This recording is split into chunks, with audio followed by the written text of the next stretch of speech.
अखाड़ा में आपका एक बार फिर स्वागत है। इस वक्त बड़ी खबर आ रही है। दिल्ली के स्कूलों में सर्दी की छुट्टी का ऐलान किया है। दिल्ली सरकार ने छुट्टियों का ऐलान पहले कर दिया है।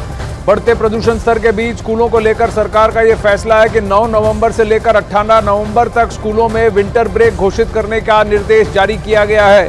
तो यानी दीपावली की छुट्टियों की जगह अब यहां पर विंटर ब्रेक पहले ही ले लिया जाएगा।